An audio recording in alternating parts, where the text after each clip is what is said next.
Hello, Rama Pupodu. Hope all are in good health, feeling great, wonderful, having a peaceful and happy life. Now let's go to chapter 45. Next.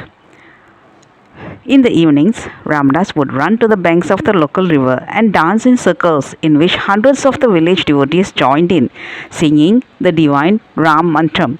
Altogether, his stay in Opele Dumala was marked by the supreme triumph of love, in the light of which people of every denomination mingled together in a spirit of perfect equality and brotherhood. Where the love of God manifests, there the darkness of conventional distinctions that breed strife and misery disappear. O Lord, ever victory, attend thy name. The account of Upele Dumale cannot be complete without the mention of a few prominent devotees of the place.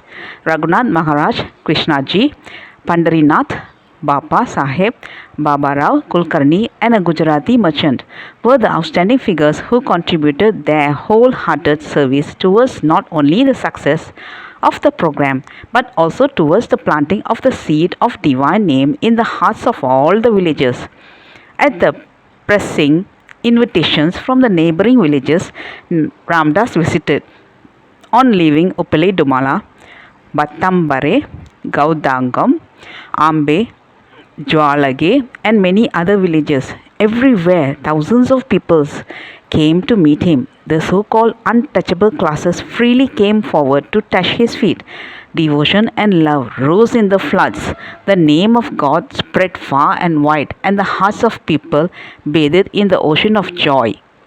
The reception he got in every one of these villages was exactly similar to the one which he had when entering Uppali Dumala. About this time, the annual Kartik festival at was approaching. Pandarpur was approaching.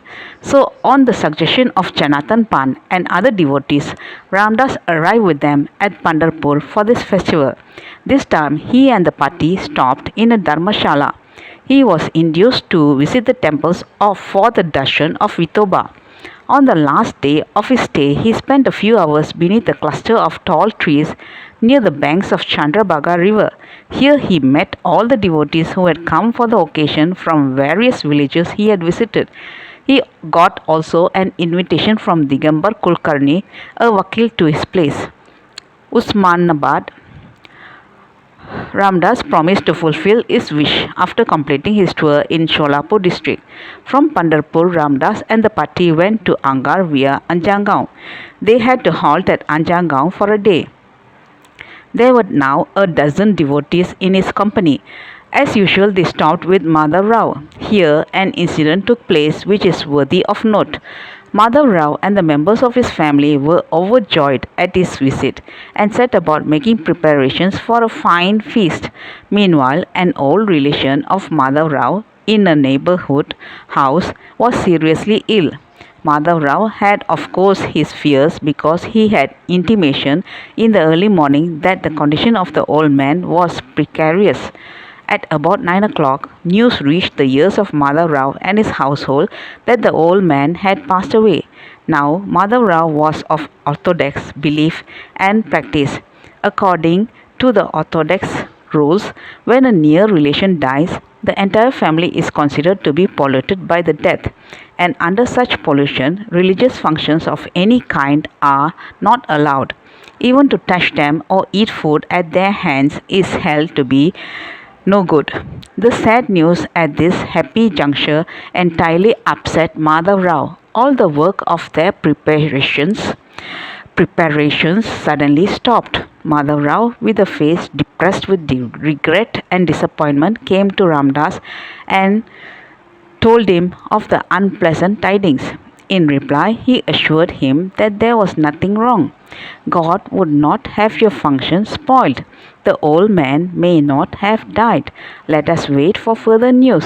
Strange as it would appear, quarter of an hour had not passed after this talk when a messenger came running to tell Madhav Rao that the old man still was alive and breathing, and the supposition that he had died was false.